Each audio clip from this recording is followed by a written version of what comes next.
جب میں نے اپنا چھوٹا سا کمرہ دیکھا، وہ دیواریں جن کے ساتھ بیٹھ کر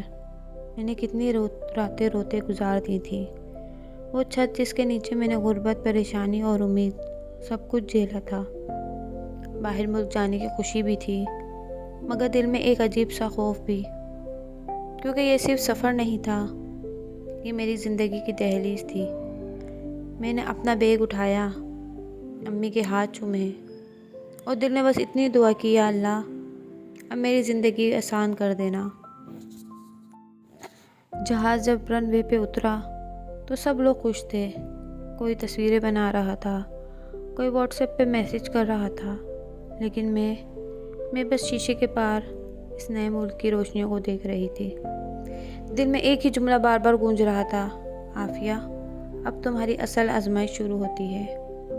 امی کا چہرہ، ابو کی فکر، پاکستان کی وہ بے بسی سب آنکھوں کے سامنے تھا، بس فرق یہ تھا کہ اب میں وہاں نہیں تھی۔